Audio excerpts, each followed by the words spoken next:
Bank দখলের textbook উদাহরণ হয়ে ওঠা এস আলম গ্রুপের ব্যাংক হিসাবে লেনদেন নিয়ে চমকপ্রদ তথ্য পেয়েছে জাতীয় রাজস্ব বোর্ড, এনবিআরের কেন্দ্রীয় গোয়েন্দা সেল সিআইসি। সূত্র বলছে, লেনদেনের এই তথ্য কম্পিউটারে এন্ট্রি করতে গিয়ে রীতিমতো হিমশিম খাচ্ছেন সিআইসির কর্মকর্তারা। সিআইসি সূত্র বলছে, এস আলম গ্রুপের ব্যাংক হিসাবে 2,42,000 কোটি টাকার লেনদেনের তথ্য পাওয়া গিয়েছে। সিআইসির 7 কর্মকর্তা গত এক মাসে 10টি কম্পিউটার ব্যবহার করেও এস আলমের ওই লেনদেনের তথ্যের এন্ট্রি শেষ করতে পারেননি।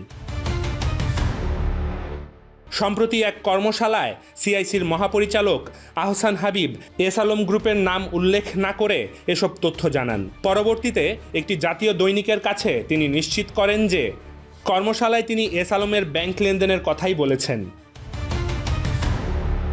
কর্মশালায় এস আলমের ব্যাংক হিসাব নিয়ে তিনি আরও বলেন, গত বছরের 30 জুন ওই শিল্পগোষ্ঠীর ব্যাংক হিসাবে স্থিতি ছিল 36,000 কোটি টাকা, যার বিপরীতে সুদ পেয়েছেন 6,781 কোটি টাকা। অথচ এসব অর্থের বড় অংশই ওই শিল্পগোষ্ঠীর আয়কর নথিতে দেখানো হয়নি। এখন আমরা বিষয়টি নিয়ে কাজ করছি।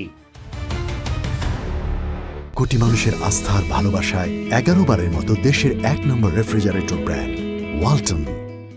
গত 5 আগস্ট ছাত্র জনতার গণ অভ্যুত্থানে আওয়ামী লীগ সরকারের পতনের পর দেশের বেশ কয়েকটি শীর্ষস্থানীয় শিল্পগোষ্ঠীর কর ফাঁকি খতিয়ে দেখতে শুরু করেছেন কর গোয়েন্দারা। ওই গোষ্ঠীগুলোর মধ্যে আছে S Alam group, Beximco group, Summit group, Bashundhara group, Orion group ও Nassa group. Desk report, the Financial express.